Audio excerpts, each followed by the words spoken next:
أعوذ بالله من الشيطان الرجيم بسم الله الرحمن الرحيم أبي عبد الرحمن عبد الله بن عمر ইবন আল খাত্তাব রাদিয়াল্লাহু তাআলা আনহু হতে বর্ণিত তিনি বলেছেন আমি রাসূলুল্লাহ সাল্লাল্লাহু আলাইহি সাল্লামকে বলতে শুনেছি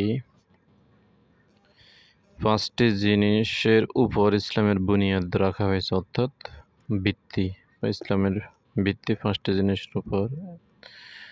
এক নাম্বার, সত্য সাক্ষ্য দেওয়া যে আল্লাহ ব্যতীত অন্য কোনো সত্য মাবুদ নেই, অর্থাৎ সব কিছু আল্লাহর পক্ষ থেকে হয়,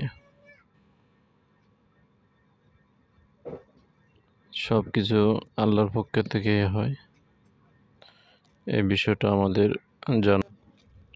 সাক্ষ্য দেওয়া, এই সাক্ষ্য দেওয়ার বিষয়টা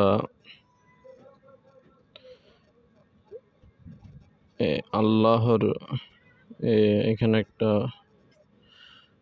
উদ্ধৃতি দিতে হয়, সেটা হচ্ছে শায়খ রশিদ আহমদ গাঙ্গুলী রহমতুল্লাহ বলেন, সাহাবীগণ রাসূলের সহচর্য থেকে মানে রাসূলের সাথে থেকে বিশেষ 4টি নিয়ামত প্রাপ্ত হয়েছেন।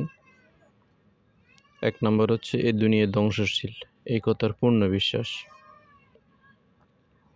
2 নম্বর হচ্ছে আখিরাত চিরস্থায়ী, এই কথার পূর্ণ বিশ্বাস।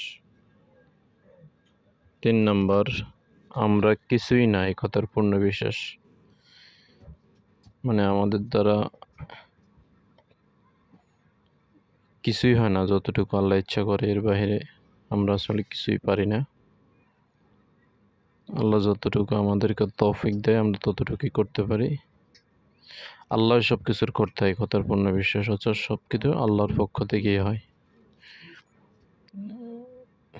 মানুষ অনেক চেষ্টা করে, অনেক কাজ করে, কিন্তু যেটুকু আল্লাহ তার জন্য লিখে রেখেছেন যে সে এতটুকু করতে পারবে, ততটুকুই করতে পারে, ততটুকুই করতে পারে, এর বাইরে করতে পারে না। এই জন্য মানুষের নিয়ত যদি খারাপ হয়, আল্লাহ তাকে খারাপ রেজাল্ট দেয়, খারাপ গুনাহ দেয়, আল্লাহ তাকে গুনাহ দেয়। আর নিয়ত যদি খুবই ভালো হয় বা ভালো হয়, তখন আল্লাহ তাকে সওয়াব দিয়ে থাকেন।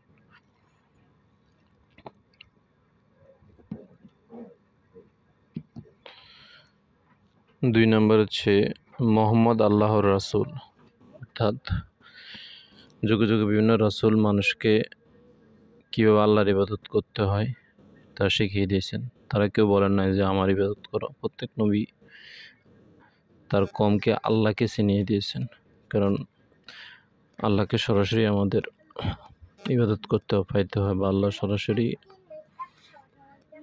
আমাদের সাথে মানে সরাসরি আল্লাহ চায় যে আমরা তার ইবাদত করি সব কিছু আমরা, কারণ আল্লাহ আমাদের খাওয়ায়, আল্লাহ আমাদের পড়ায়, আল্লাহ সব কিছু যেহেতু করে, এই জন্য আল্লাহ চান যে আমরা সরাসরি তারই ইবাদত করি এবং তার সাথেই তার কাছ থেকে চেয়ে নিই এবং তার কাছে ইবাদত করি। 3 নম্বর হচ্ছে সালাত, মানে নামাজ কায়েম করা, অর্থাৎ নিজে পড়া, অন্যকে পড়ার জন্য উৎসাহিত করা, যাকাত আদায় করা, যাদের সামর্থ্য আছে। এটা যাকাত হচ্ছে গরিবের সম্পদ, কারো মাল যদি বেশি হয়ে যায় ওখানে গরিবের সম্পদ কিছু জমা হয়ে যায়, সুতরাং গরিবের সম্পদ গরিবকে দিয়ে দিতে হবে, ফকির এবং মিসকিনকে। আল্লাহর ঘরের হজ করা, অর্থাৎ মক্কা মদিনা যে কাবা শরীফে যে আমরা যে হজ করি, হজ করলে 2টা ফায়দা পাওয়া যায়, একটা হচ্ছে শরীরের শক্তি বৃদ্ধি, আর একটা হচ্ছে মানুষের সম্পদ বৃদ্ধি পায়। হজ করলে সম্পদ বৃদ্ধি পায়।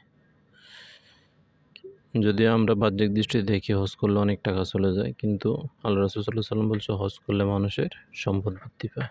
সুতরাং আমাদের এটা বিশ্বাস করতে হবে এবং আপনি হজ করে দেখেন, ইনশাআল্লাহ আপনার অবশ্যই রিজিক বাড়বে। 5 নম্বর হচ্ছে রমজানে সওম পালন করা, অর্থাৎ রোজা রাখা। এই রোজার উদ্দেশ্য হচ্ছে কোনো পাগলও কিন্তু না খেয়ে থাকবে না, আল্লাহকে ভয় ছাড়া। তো আমরা যাতে আল্লাহ ভীতি, তাকওয়া এই জিনিসটা নিজের ভিতরে অর্জন করতে পারি, এই জন্যই হচ্ছে সওম, রমজান, এটা আমাদের জন্য এসেছে। এটা মুসলিম শরীফের 8 নম্বর হাদিস, 21 নম্বর, আর বুখারীর 8 নম্বর হাদিস। সাদাকাল্লাহুল মাওলানা আয-আযীম। আসসালামু আলাইকুম ওয়া রাহমাতুল্লাহ।